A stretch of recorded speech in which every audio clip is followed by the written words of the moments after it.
the 5 remaining Steward Hospitals in Massachusetts.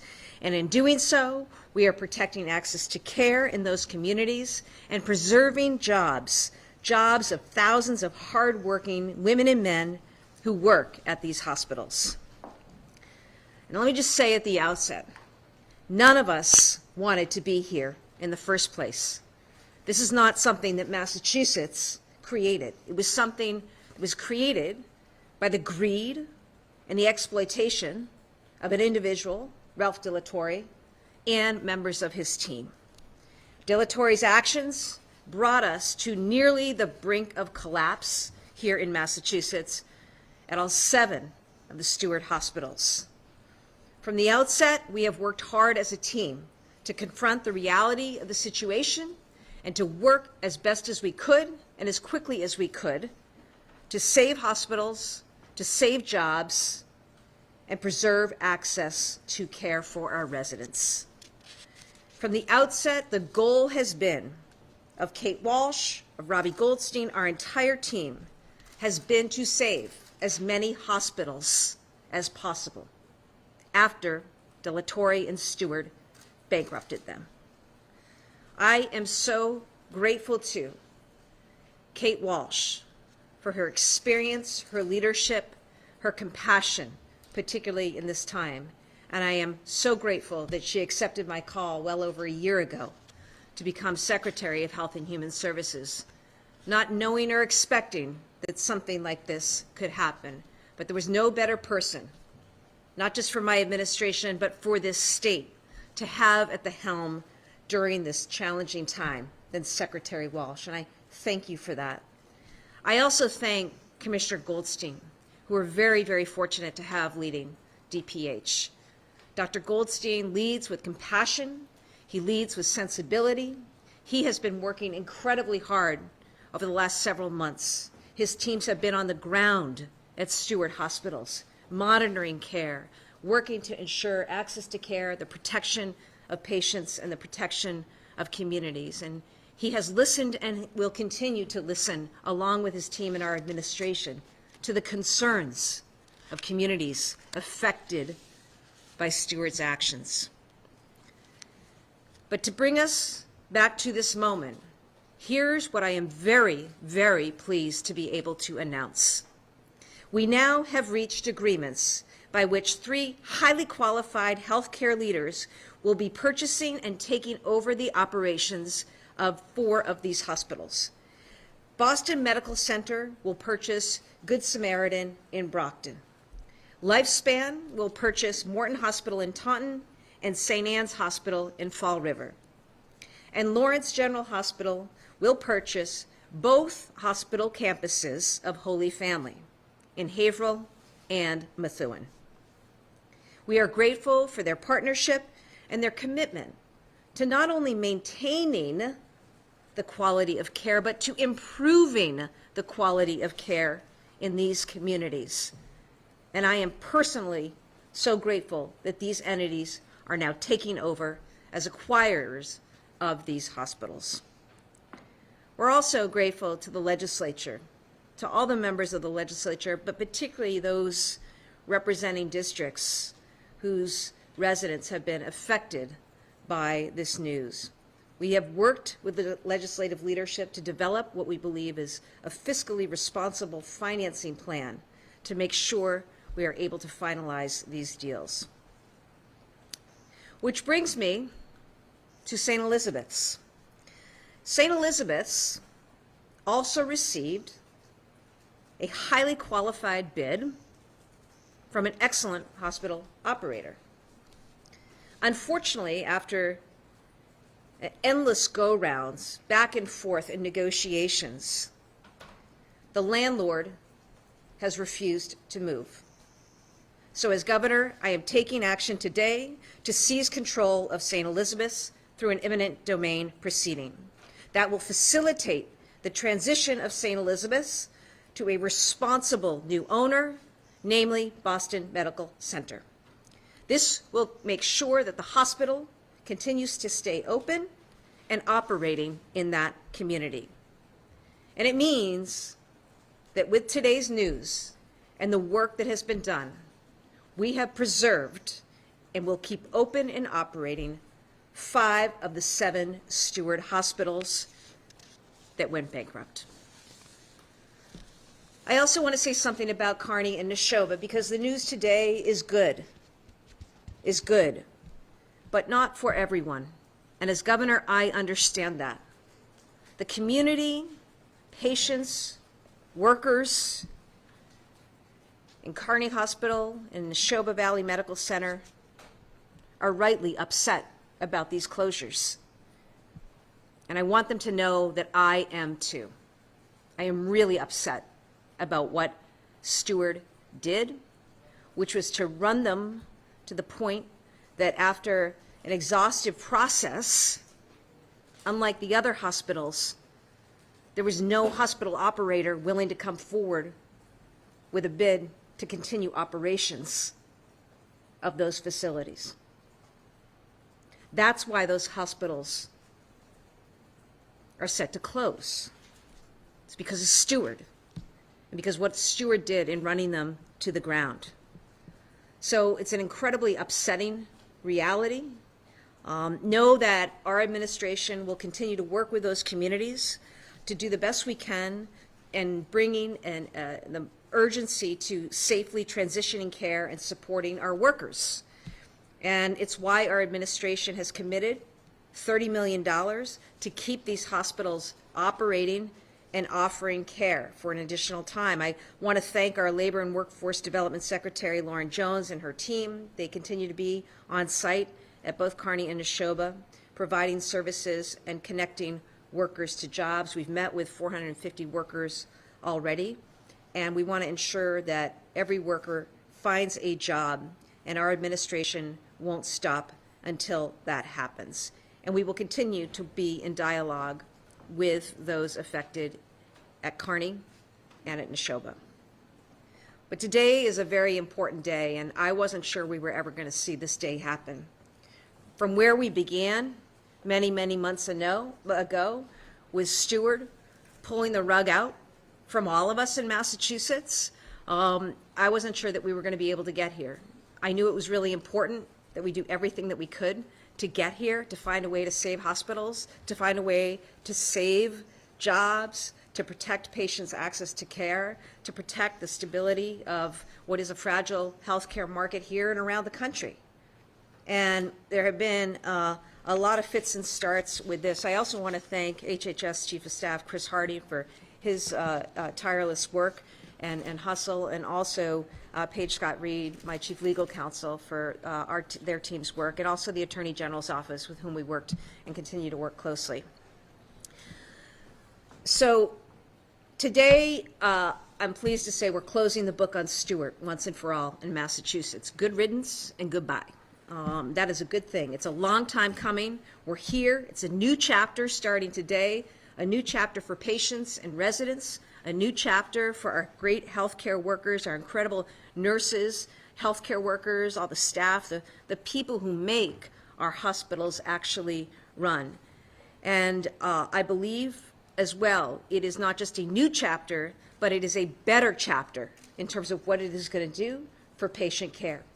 And we want the very best for residents across Massachusetts. And so I'm grateful to the team for working so hard to make this happen, and know that we're going to continue to do everything we can on our team, out of our administration, to stand by patients, our communities, and our incredible healthcare workers. With that, we're happy to take any questions on topic. Just a quick question about Kearney and Neshoba. You were able to take St. Elizabeth's by eminent domain. Can you explain to people why you can't do that with those two hospitals? Because we don't have an operator. That's the difference, Sharman. And it just goes to the damage that Dilatory and his team did. With respect to the other hospitals, they were running at in a way that other hospital systems felt comfortable coming forward and submitting bids. The state cannot run a hospital. Hospital systems have to run hospitals. And the difference here is we had 5 hospitals where hospital systems, as acquirers, came forward to take over operations. That unfortunately did not happen with Kearney or Neshoba. If one were to miraculously appear, that would be another thing. But where we are today, this is all we can do, okay? I am taking control of St. Elizabeth's. We are taking back, remember the property is owned by Apollo, and what is going to happen there is the state is going to take that property and we are going to work to transition the hospital to Boston Medical Center, which submitted, in contrast to Kearney and Neshoba, a bid to continue to operate that hospital. And what about Norwood Hospital? Where does that fall in all this? Norwood's not in the mix right now. Norwood right now is under bubble wrap. As you know, it was in the process of construction, and that was shut down many, many months ago by the lenders. And we'll see what happens with Norwood at some point in the future. But Norwood was not providing care, and my job was to make sure that hospitals that were providing care are dealt with and transitioned.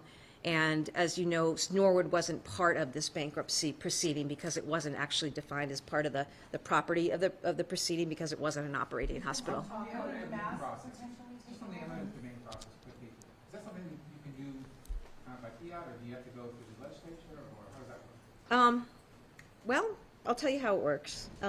Today, we'll be sending what is called an offer letter to Apollo, the owner of the real estate, and our offer letter will be for $5 million, which is the $4.5 million, which is the appropriate and fair market value of that property. And we will go forward from there with a further submission of an order essentially to take that property. Does the legislature have to sign on it, or is that just something that you can do as governor?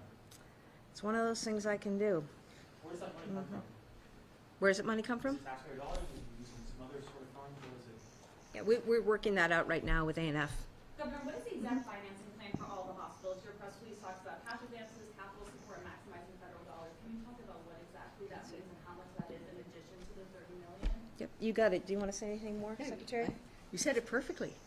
Those are the three sources, and we're working with the acquirers to make sure that they have the funds available so that they can meet their bids, and also begin the work for them starts now. And they're going to be taking over these hospitals. They're going to be staffing them up, stocking them up, and making capital investments to make sure that they're safe. And that will take funds that we're working with them to make sure they have. And we've worked with A&F and with our colleagues in the legislature to identify those sources of funds. And those funds will continue over the next 3 years as this transition. What is that funding amount, and does that need to be approved by the legislature? The legislature's approved the part of it that they have in the governor's budget, which is the hospital assessment. The other pieces are advances, as you said, which the legislature does not need to approve. And there's one remaining piece that we're going to continue to talk So about. there's not advances in addition to the $30 million? That's what I'm There are advances against the clinical care that will be offered in those facilities so that they have working capital to run the hospitals. Governor, there's been a lot of questions about qualified bids and what that actually means about Neshoba and Kearney. Is there anything the state can do? I know you're saying that these were run in a way that made them unqualified, that people didn't want to get involved, but is there anything the state can do that can help those hospitals become more eligible for a bid?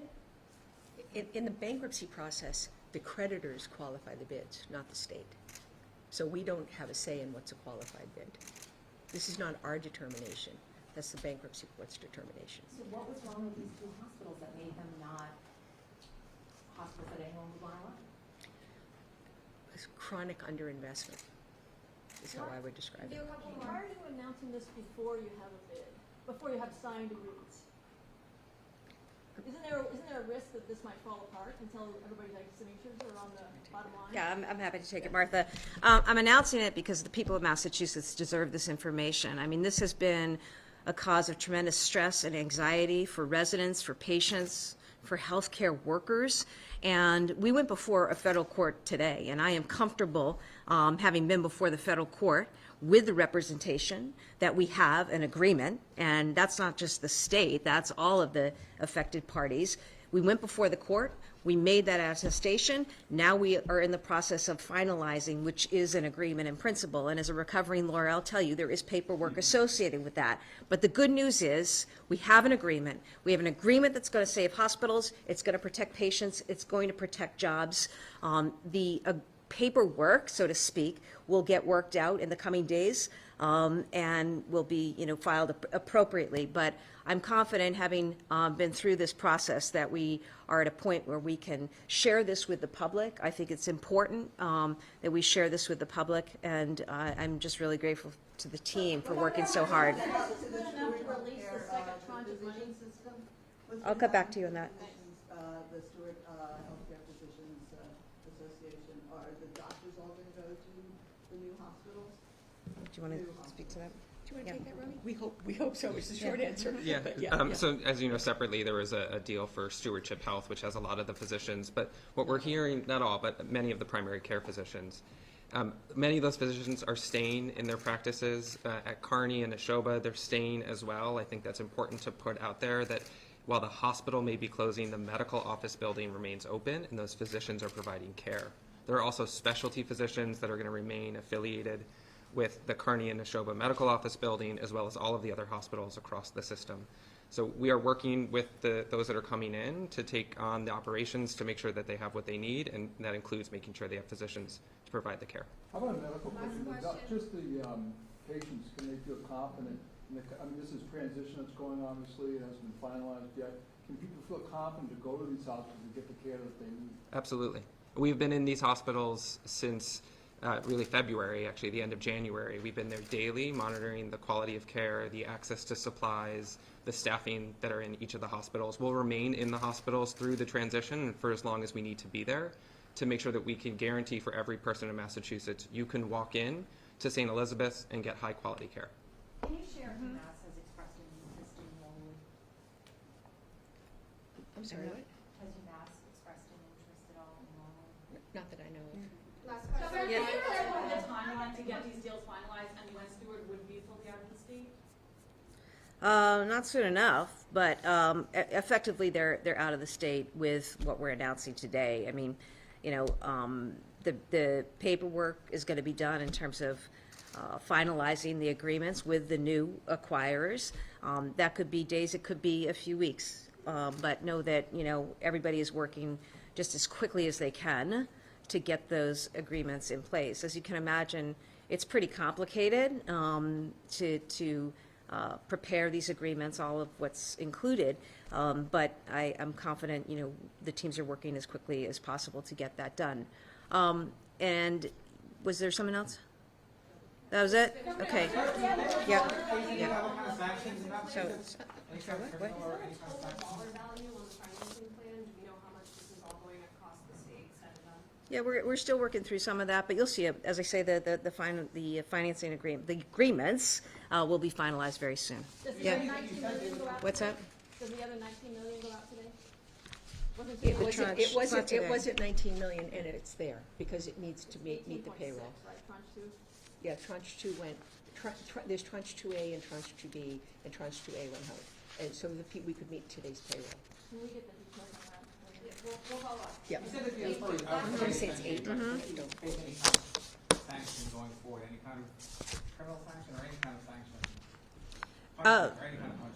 Well, I certainly hope he does. I certainly hope he will, and I know that there are investigations ongoing. I'm not privy to any of that, but certainly he deserves to be investigated, prosecuted, held accountable, as do any other actors who perpetrated this terrible harm on Massachusetts. And as I said, Steve, at the outset, I wasn't sure that we were going to be able to see this day through. Remember, this is a major, major hospital system, not just in Massachusetts, but across the country. And in fact, in other countries, as you know, they made investments in Spain and Malta. And then, seemingly overnight, announced that they were bankrupt, out of funds. Massachusetts, that involved 8 hospitals. That was a big deal. And I wasn't sure how we were going to be able to see a way through this. I certainly knew that we had the right team in place, and there's been a heck of a lot of work to get to this point. And so I just am really pleased. I think it's a win for Massachusetts. It's a win for Massachusetts because we got rid of a really bad operator. But what we have left are incredible doctors and nurses and staff who've worked and given their blood, sweat, and tears at these Steward Hospitals because they want to provide care. We have those human assets. They're going to continue to work. And they're going to be working with and for quality hospital operators who understand the way you provide quality care to residents and communities. So not only is this a good thing, one I was not sure we'd ever get here, this is a win for Massachusetts, as we've come out the other side. And we've got more work to do with finalizing some agreements, but that'll happen in short order. And I appreciate, again, and make no mistake about it, I carry with me every day the concerns, the heartache expressed by residents about, where are they going to get care. Also, the angst and the stress of a healthcare workforce that has already gone through a heck of a lot with COVID. And we're going to be an administration who continues to support our healthcare workforce, looks to work in partnership with our healthcare workforce, and certainly with our hospitals, who are among the best in the world at doing what they need to do. So that's the news on today. Carissa's available if there are any more sort of specifics that folks need answers to. Okay, thank you very much. Thank you. Thank you very much. Todd, they'll give you the details on that. Okay. Do you plan to sign the maternal health bill? Thank you. Are you opposed to maternal health? Of course I'm gonna I'm not sign the it. governor.